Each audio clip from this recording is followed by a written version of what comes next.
सपेरे एक सुनसान जंगल से होकर निकल रहे थे। एक जगह उन्हें एक घना छायादार वृक्ष नजर आया तो सपेरे उस वृक्ष की छाया में बैठकर आराम करने लगे। इस वृक्ष के पास सांपों की एक विशाल बाम्बी थी। एक सपेरे ने जान लिया कि यहां कोई सर्प मिल सकता है। सपेरों का तो काम ही होता है सांपों को पकड़ना। उसने अपने साथियों से कहा, हमें यह बिल खोद कर देखना चाहिए। सपेरों ने आपस में विचार किया और उन्होंने उस सांप के बिल को खोदना शुरू कर दिया। उस बिल से एक बहुत ही भयंकर काला नाग निकला। सपेरों ने उस नाग को पकड़ लिया और पकड़कर अपने पिटारे में बंद कर लिया। सभी सपेरे उस सर्प को पिटारे में रखकर वहां से चलने लगे। चलते चलते सपेरों ने विचार किया कि हम इस नाग का जहर निकाल देते हैं। कुछ दूर आगे चलने पर उन्होंने उस पिटारे को खोल लिया जिसमें वह नाग बंद था। सपेरों ने जब पिटारा खोलकर देखा तो सभी हैरान रह गए। उस पिटारे के अंदर से नाग गायब हो चुका था और उस जहरीले नाग की जगह एक बहुत ही सुंदर और कीमती नौलखा हार रखा हुआ था। उस नौलखा हार को देखकर सपेरे बड़े प्रसन्न हुए। सभी सपेरे इस बात को सोचकर हैरान थे कि हमने तो एक सर्प पकड़ा था, पर यह हार कहां से आ गया। लेकिन चलो, अच्छा ही है, यह हार तो और भी ज्यादा कीमती है। चलो, हम इसे लेकर राजा के पास चलते हैं। राजा इस हार के बदले में हमें मुंह मांगा धन देगा। यही सोचकर सभी सपेरे राजा धर्मपाल के शहर को चल देते हैं। सपेरे राजा के महल में पहुंचते हैं। इधर राजा का दरबार लगा हुआ था। दरबार में राजा और उनके सभी मंत्री बैठे हुए थे। अचानक से दरबार में सपेरों का एक झुंड प्रवेश करता है। सभी सपेरों ने राजा को प्रणाम किया।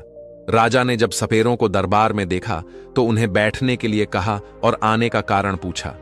सपेरे कहने लगे, महाराज, हम तो ठहरे सपेरे, भला हमारा आपके पास आने का क्या कारण हो सकता है, परंतु हमारे पास एक बड़ा ही कीमती हार है जो आपकी महारानी के गले की शोभा बढ़ा सकता है। सपेरों ने कहा, महाराज, ऐसा हार आपने पहले कभी नहीं देखा होगा। राजा धर्मपाल बोले, दिखाओ कैसा हार है। तो सपेरों ने वह पिटारा खोलकर दिखाया जिसमें हार रखा हुआ था। अब तो उस विचित्र हार को देखकर राजा सहित पूरा दरबार अचंभित रह गया। वास्तव में उन्होंने ऐसा हार पहले कभी नहीं देखा था। हार को देखकर राजा सपेरों से कहने लगे, तुम यह विचित्र हार कहां से लाए हो। सपेरे कहने लगे, महाराज, हमें यह मार्ग में मिला था। हमने सोचा कि क्यों ना इस हार को राजा को भेंट कर दिया जाए। राजा ने कहा, ठीक है, हम तुम्हारी यह भेंट स्वीकार करते हैं। यह हार देखकर हमारी रानी बहुत खुश हो जाएगी। इधर राजा ने अपने मंत्री को आदेश दिया कि सपेरों को उचित इनाम देकर और सम्मानपूर्वक विदा किया जाए। सपेरे खूब सारा धन लेकर दरबार से विदा हो जाते हैं और राजा वह हार टोकरी सहित अपने पास रख लेते हैं। पूरे दिन राजा दरबार में बैठे रहते हैं और अपना राजकाज करते रहते हैं। धीरे धीरे जब शाम होती है तो दरबार समाप्त करके राजा वह हार वाली टोकरी लेकर महल को जाते हैं। राजा अपने महल में पहुंचते हैं और महारानी से कहते हैं, देखो, आज मैं तुम्हारे लिए बहुत ही सुंदर उपहार लेकर आया हूं, जिसे तुम देखोगी तो बहुत खुश हो जाओगी। रानी कहने लगी, महाराज, ऐसा क्या लाए हो आप मेरे लिए। इतना कहकर राजा ने वह टोकरी रानी की ओर खिसका दी और कहा, नहीं मानती हो तो स्वयं देख लो। रानी ने जैसे ही उस पिटारे को खोला तो उसमें एक बहुत सुंदर, तेजस्वी, छोटा सा बालक लेटा हुआ था। उस बालक के चेहरे पर अलौकिक दिव्य तेज चमक रहा था। बालक इतना सुंदर था कि रानी उसे देखती ही रह गई और कहने लगी, महाराज, इसमें तो बड़ा ही सुंदर बालक लेटा हुआ है। रानी ने जब कहा कि बालक लेटा है तो राजा कहने लगे, नहीं रानी, बालक नहीं, इसमें तो नौलखा हार था। यह बालक कैसे बन गया। राजा को रानी की बात पर भरोसा नहीं हुआ तो राजा ने उस टोकरी को खुद देखा। वास्तव में राजा के आश्चर्य का ठिकाना नहीं रहा।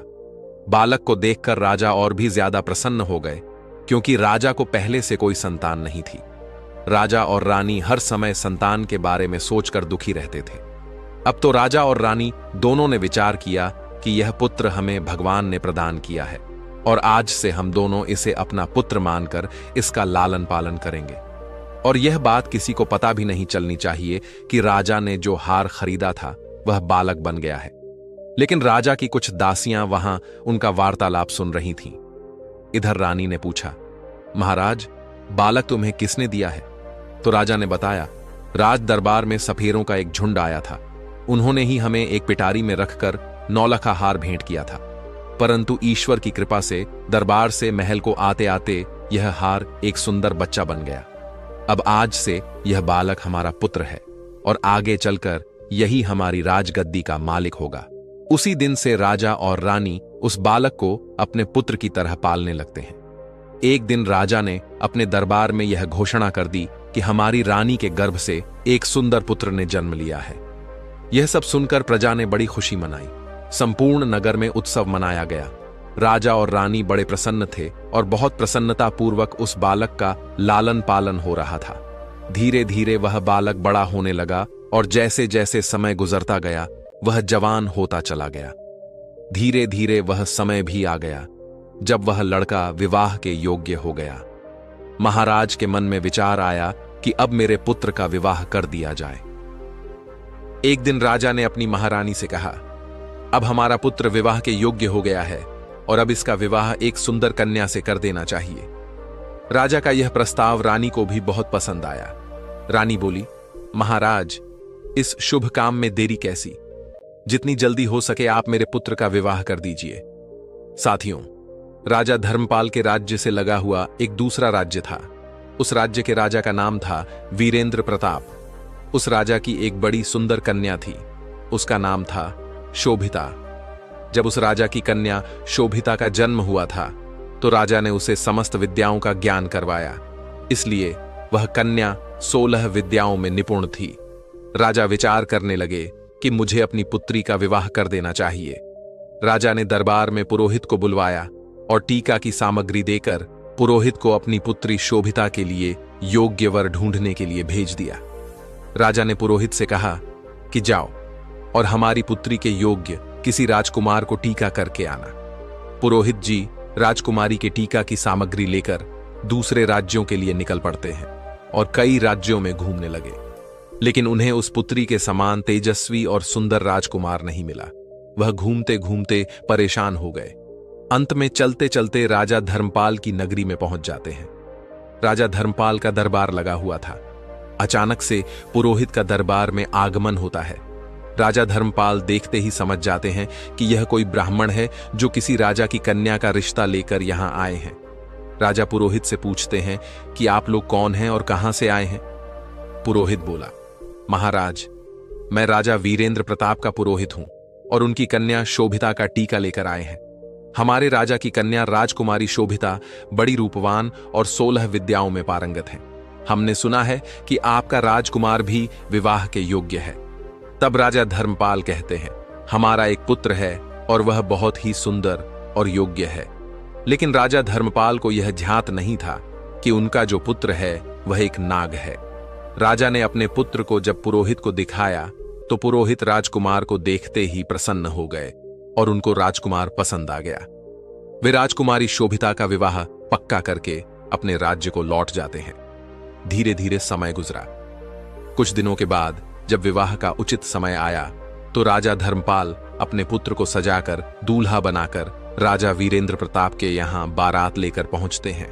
वहां पहुंचते ही राजा वीरेंद्र प्रताप उनका खूब अच्छे से स्वागत सत्कार करते हैं और अपनी पुत्री का विवाह राजकुमार के साथ कर देते हैं। इस प्रकार अपने पुत्र का विवाह करके राजा धर्मपाल वापस अपनी राजधानी को लौट आते हैं। अब धीरे धीरे और समय बीता। एक दिन रानी ने राजा से कहा, महाराज, अब हमें राज्य की बागडोर हमारे पुत्र के हाथों में सौंप देनी चाहिए, जिससे पुत्र को भी राज चलाने का अनुभव प्राप्त हो। उसी दिन महाराज धर्मपाल ने अपने पुत्र को युवराज घोषित कर दिया। अब तो राजा धर्मपाल निश्चिंत होकर के रहने लगे। राजकुमार बड़े ही अच्छे ढंग से राज्य का संचालन करने लगे। एक दिन की बात है, राजकुमारी शोभिता अपनी दासियों से बातचीत कर रही थी। राजकुमारी की दासी राजकुमारी से कह रही थी, महारानी, मैं आपसे एक बात कहूं, तुम्हारा यह पति राजकुमार जो है, इनको तुम पूछना कि तुम्हारे माता पिता कौन हैं। दासी की बात सुनकर शोभिता को बड़ा आश्चर्य हुआ। राजकुमारी शोभिता कहने लगी, यह तुम क्या कह रही हो? क्या हमारे पति राजकुमार महाराज धर्मपाल के पुत्र नहीं है? तब दासी कहती है, नहीं राजकुमारी, तुम बड़ी भूल कर रही हो। यह उनका पुत्र नहीं है। मैं इतना तो नहीं जानती कि राजकुमार के वास्तविक माता पिता कौन हैं, पर इतना अवश्य जानती हूं कि राजकुमार महाराज धर्मपाल के पुत्र नहीं हैं। आप स्वयं अपने पति से पूछ लेना। अब तो राजकुमारी शोभिता के मन में भी अपने पति को लेकर शंका उत्पन्न होने लगी। राजकुमारी मन में सोचने लगी कि शाम को जब राजकुमार महल में आएंगे तो मैं उनसे यह बात अवश्य पूछूंगी। राजकुमार जब शाम को महल में आते हैं तो उनकी पत्नी शोभिता राजकुमार से कहती है, महाराज, मैं आपसे एक प्रश्न पूछना चाहती हूं। राजकुमार कहते हैं, पूछो रानी, क्या पूछना चाहती हो? राजकुमारी बोलती है, मुझे यह बताइए कि आपके माता पिता कौन हैं और आप किस वंश के हैं। यह बात सुनकर राजकुमार कहने लगे, रानी, क्या तुम्हारी मति मारी गई है? महाराज धर्मपाल और महारानी मेरे माता पिता हैं। तब शोभिता बोली, नहीं महाराज, आज आप मुझसे कुछ छुपा रहे हैं। कृपया सच बताइए। तुम्हें मां गंगा की कसम, तुम मुझे यह भेद जरूर बताओ। अब तो यह बात सुनकर राजकुमार बड़े धर्म संकट में फंस जाते हैं। राजकुमार सोचने लगे कि आज किसी न किसी ने इसके मन में यह प्रश्न पैदा कर दिया है। इसको जरूर किसी ने बहकाया है और यह पूछे बिना मानेगी नहीं। राजकुमार ने अपनी पत्नी को बहुत समझाया, देवी, मैं महाराज का पुत्र हूं, तुम क्यों व्यर्थ में मेरा दिमाग खराब कर रही हो? अब तो राजकुमारी हट करने लग गई। अब आपको मुझे बताना ही पड़ेगा कि आप किस वंश के हो, आपके माता पिता कौन हैं। अब तो राजकुमार सोचने लगे कि लगता है मुझे इसको बताना ही पड़ेगा, ये पूछे बिना मानेगी नहीं। राजकुमार बार बार अपनी पत्नी से कहते हैं, मान जाओ, अभी भी समय है, तुम मुझसे यह बात मत पूछो वरना बहुत पछताओगी। लेकिन राजकुमारी तो मानो जिद ही कर बैठी, कहने लगी, नहीं बताओगे तो भोजन ग्रहण नहीं करूंगी। मैं समझूंगी कि आप मुझसे झूठा प्रेम करते हो। यह बात सुनकर राजा का पुत्र कहने लगा, ठीक है, नहीं मानती हो तो ठीक है, मैं तुम्हें यह बात बताऊंगा, पर यहां नहीं। हम कल महल से बाहर वन विहार के लिए चलेंगे और वहां चलकर मैं तुम्हें सब कुछ बता दूंगा। अब तो रथ सजाया गया, उसमें राजकुमार और शोभिता दोनों बैठ जाते हैं और वन विहार करने का बहाना करके महल से निकल जाते हैं और एक नदी के किनारे आ जाते हैं। नदी को देखकर राजकुमारी शोभिता कहने लगी, महाराज, आप मुझे इस नदी के पास लेकर क्यों आए? क्या इस नदी से तुम्हारा कोई संबंध है? तब राजकुमार कहता है, मैं फिर तुमसे कहता हूं कि मान जाओ और मुझसे मेरे वंश के बारे में मत पूछो, वरना तुम्हें बहुत पछताना पड़ेगा। दोस्तों, किसी ने सच कहा है, बाल हट और प्रिया हट, यह बड़े बुरे हट होते हैं। राजकुमार के समझाने पर भी राजकुमारी नहीं मानी और कहने लगी, नहीं महाराज, मुझे यह जरूर बताओ कि आपके माता पिता कौन हैं और आप किस वंश के हो। राजकुमारी शोभिता जब नहीं मानती तो राजकुमार उस नदी में नीचे उतर जाता है और कमर तक के जल में पहुंचता है। कहने लगता है, रानी, अभी भी समय है, तुम मुझसे यह बात मत पूछो, अभी कुछ बिगड़ा नहीं है। लेकिन राजकुमारी कहने लगी, चाहे कुछ भी हो जाए, लेकिन मैं यह बात पूछकर ही मानूंगी। इस प्रकार राजकुमार नदी के और गहरे जल में उतर जाता है। जब छाती तक जल में पहुंच जाता है तो राजकुमार फिर रानी को समझाकर बोला, रानी, मान जाओ, आपका पूछना मुझे आपसे दूर कर सकता है। राजकुमारी बोली, चाहे कुछ हो जाए, आप इस भेद को मेरे सामने जरूर रखोगे। जब राजकुमार और आगे बढ़ा और जब अपने मुख के बराबर जल में आया तो कहने लगा, रानी, अभी तुम्हारे पास समय है, यह जानने की कोशिश मत करो कि मैं कौन हूं। परंतु रानी नहीं मानी। फिर क्या होता है कि राजकुमार ने अपना असली नाग का रूप धारण कर लिया और नदी के जल के ऊपर अपना फन दिखाने लगा, और अपना फन दिखाने के बाद वह नदी के अंदर समा गया और फिर निकलकर बाहर नहीं आया।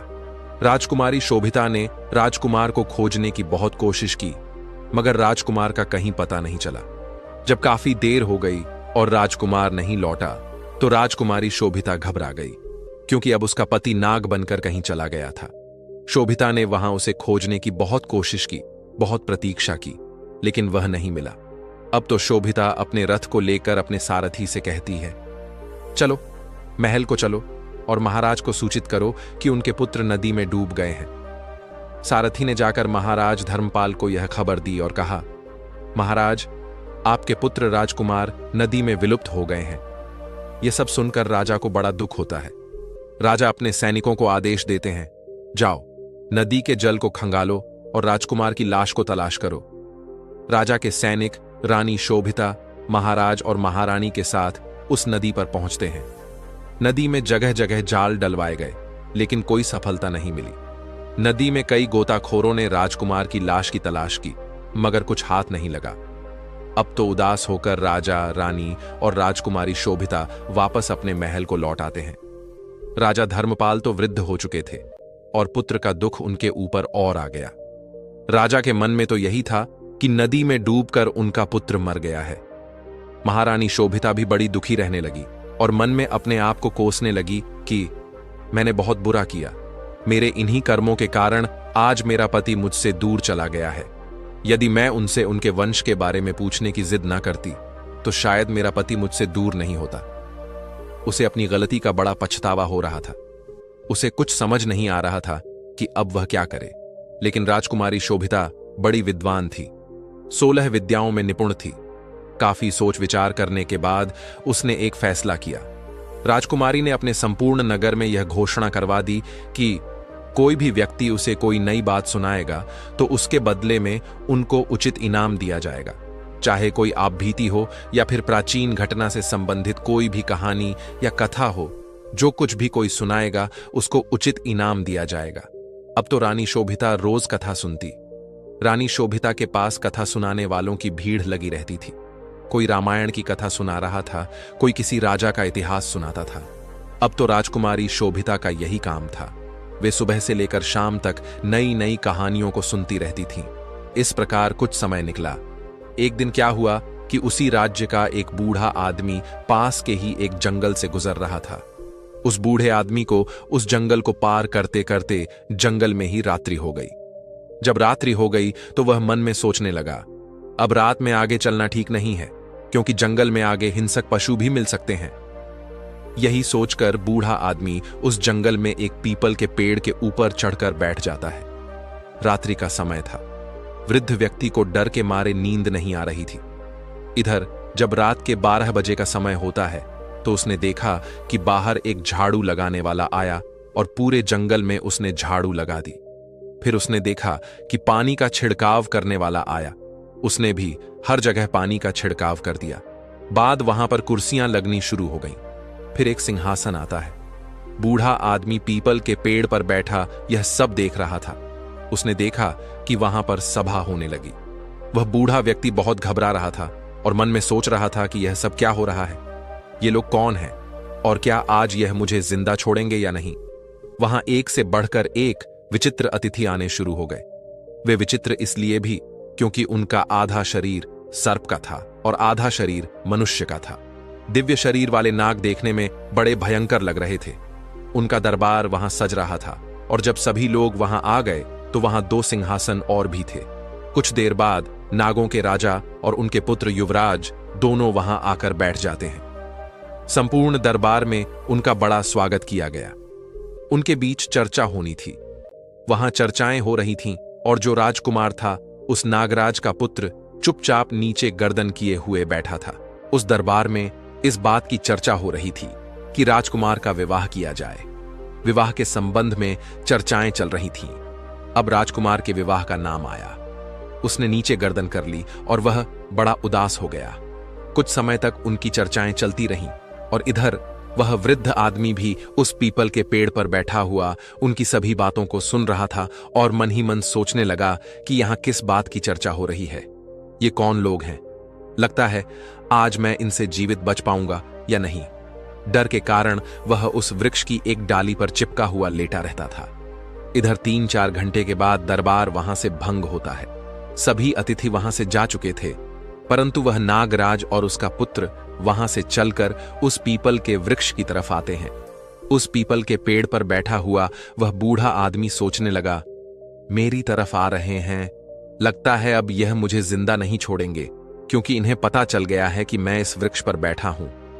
यह सोचकर वह बूढ़ा व्यक्ति घबरा जाता है।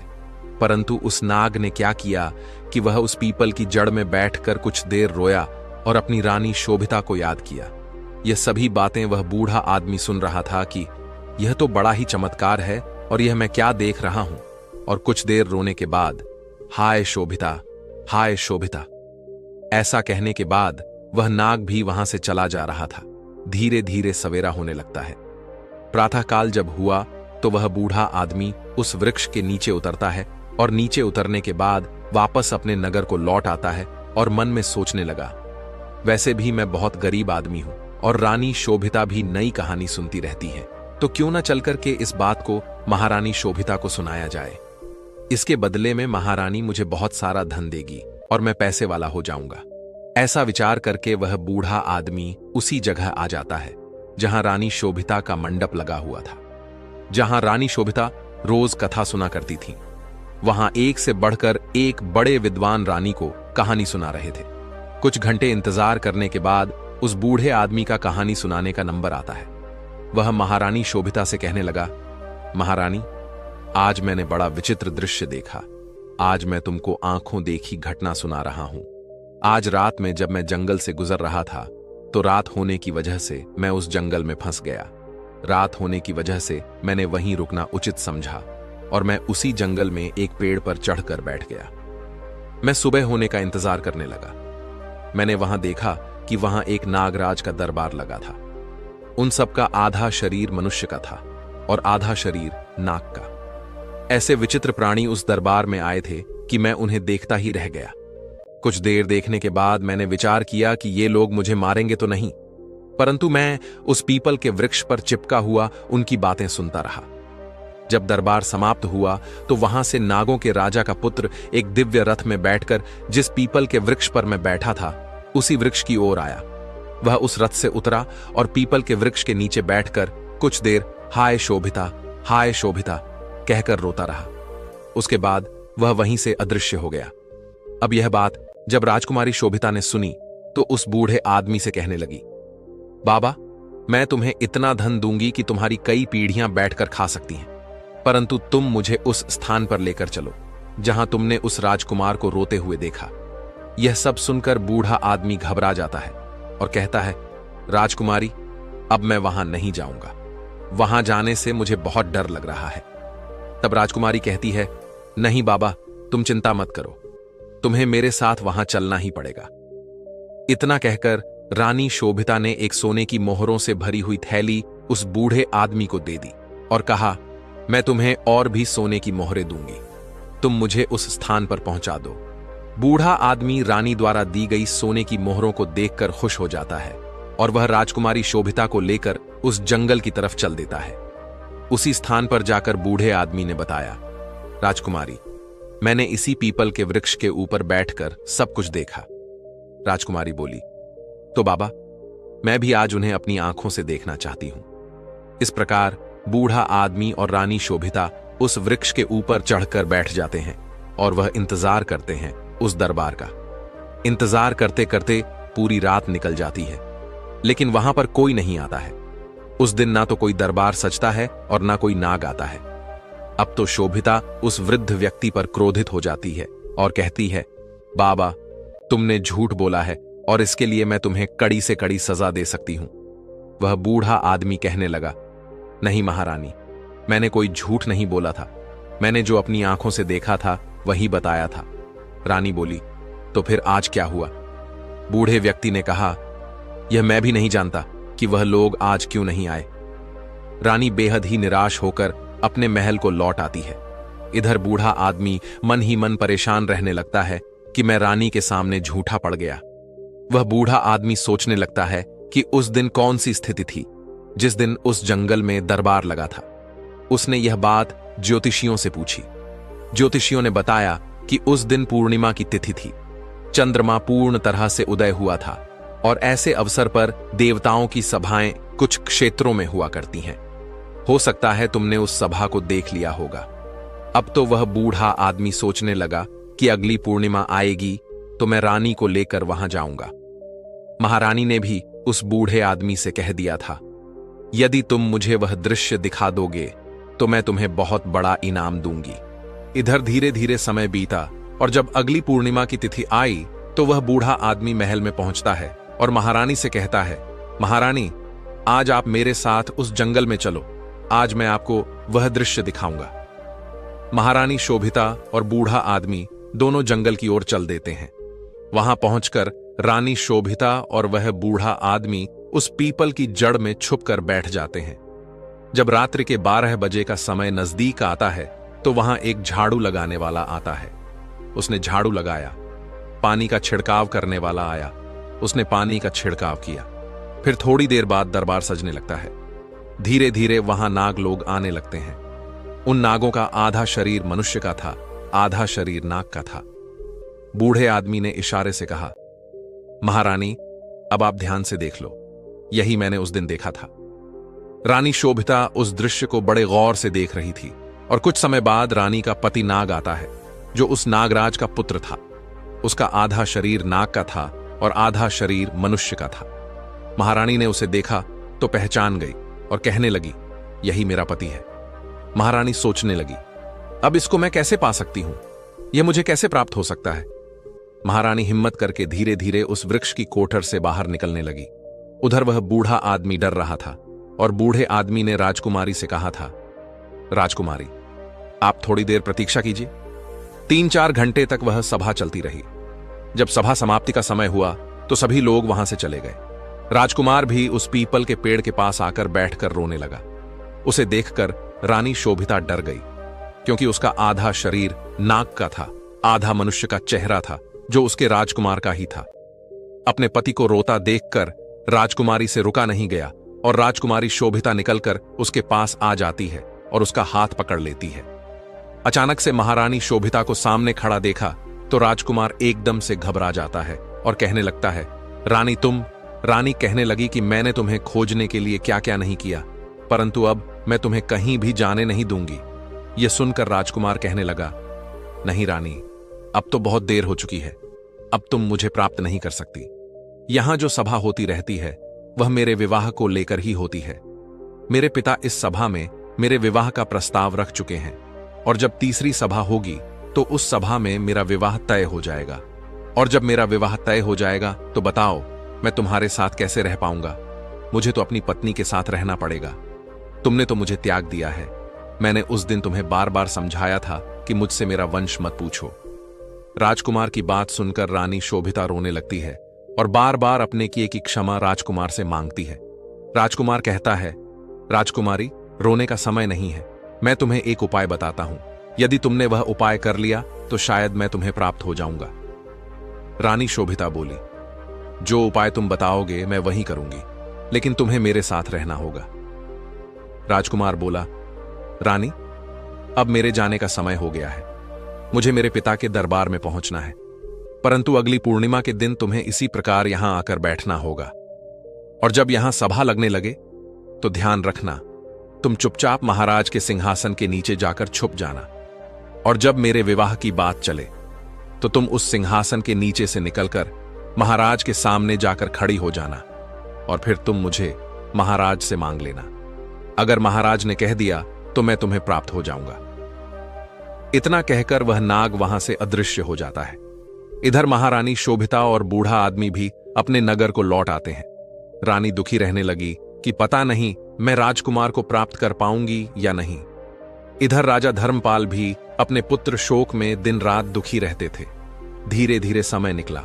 इधर महारानी सोच रही थी कि अब चाहे कुछ भी हो जाए, अगली पूर्णिमा के दिन अपने पति को पाकर ही रहूंगी। यह सोचकर रानी ने अब कथाओं को सुनना भी बंद कर दिया। धीरे धीरे समय बीता। जब तीसरी पूर्णिमा नजदीक आई तो रानी मन में विचार कर रही थी कि चाहे कुछ भी हो, मैं अपने पति को लेकर ही लौटूंगी। और पूर्णिमा वाले दिन उस बूढ़े आदमी को लेकर उस पीपल के पेड़ के पास पहुंच जाती है। अब तो दोनों पीपल की जड़ में छुपकर बैठ जाते हैं और सभा लगने का इंतजार करने लगते हैं। रात्रि के 12 बजे दरबार लगने की तैयारी शुरू होती है। कुर्सियां लगती हैं और राजा का सिंहासन आता है। रानी उस पीपल की कोटर से निकलकर उस सिंहासन के पीछे छुप जाती है। बड़े यानी विशाल शरीर वाले नाग वहां आकर बैठने लगते हैं। कुछ देर बाद राजकुमार का पिता, जो नागों का राजा था, वह भी आ जाता है। राजकुमार भी वहीं आकर बैठ जाता है। दरबार शुरू होता है। अब तो वहां बैठकर उनमें आपस में चर्चाएं होने लगती हैं। कुछ समय के पश्चात राजकुमार के विवाह की चर्चा आरंभ होती है। अब जब राजकुमार के विवाह की बात चली तो राजकुमारी शोभिता को मौका मिल गया और वह सिंहासन के नीचे से निकलकर राजा के सामने हाथ जोड़कर खड़ी हो गई। अचानक से एक स्त्री को वहां पर आया देखकर पूरी सभा हड़बड़ा जाती है। नागों के राजा ने कहा, तुम कौन हो और यहां इस सुनसान जंगल में मध्य रात्रि के समय तुम यहां क्यों आई हो? क्या तुम्हें मृत्यु का डर नहीं है? जानती हो कि हम नाग लोग हैं और नाग लोग कितने जहरीले होते हैं। यह तुम्हें नहीं छोड़ेंगे। यह बात सुनकर शोभिता कहने लगी, महाराज, मुझे डर किस बात का? मैं तो तुम्हारी पुत्र वधू बनूंगी। तुम्हारे राजकुमार मेरे पति हैं और आप न मानो तो उनसे ही पूछ लो। इनके साथ मेरा विवाह हुआ है। जब महाराज ने अपने राजकुमार से पूछा, राजकुमार, ये कौन है? तो राजकुमार ने पूरी कहानी अपने पिता को कह सुनाई और कहा, पिताजी, एक दिन मुझे कुछ सपेरों ने पकड़ लिया और पिटारी में रखकर मुझे ले जाने लगे। मैंने अपने बचाव के लिए उस पिटारे के अंदर 9 लाखा हार का रूप बना लिया। उन सपेरों ने 9 लाखा हार महाराज धर्मपाल के यहां दे दिया। मैंने सोचा, राजा धर्मपाल का कोई पुत्र नहीं है तो मैं राजा के यहां पुत्र बन जाता हूं। मेरी माया से मैं पुत्र बन गया और कई साल महाराज के यहां रहता रहा। राज्य महल का सुख भोगता रहा। महाराज ने अपने पुत्र की तरह मेरा पालन किया और इसी सुंदरी के साथ मेरा विवाह संपन्न करा दिया। लेकिन एक दिन जिद करके सुंदरी ने मुझसे मेरे वंश के बारे में पूछा। मैंने इसे बहुत समझाया, लेकिन यह नहीं मानी। जब नहीं मानी तो मैं जहां मेरा स्थान था वहां इन्हें लेकर गया और वहां पहुंचकर मैं अपने वास्तविक स्वरूप में आ गया और अपने परिवार के पास चला आया। यह बात महाराज ने जब सुनी तो नागराज कहने लगा, देवी, क्या यह सच कह रहा है? राजकुमारी ने उत्तर दिया, हां, ऐसा ही कुछ हुआ है। मेरा विवाह इन्हीं के साथ हुआ था, जबकि पहले इनका पूरा शरीर मनुष्य का था।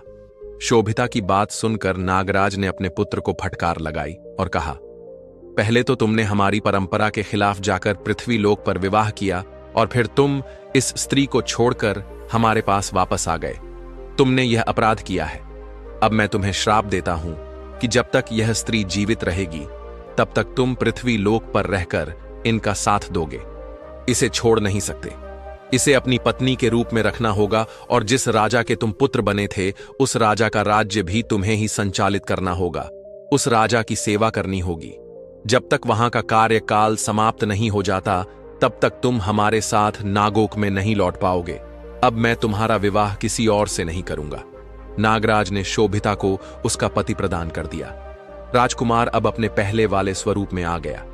इसके बाद रानी शोभिता और राजकुमार ने नागराज से मतलब अपने पिता से आशीर्वाद लेकर विदा ली और अपनी पत्नी के साथ वहां से चले आए।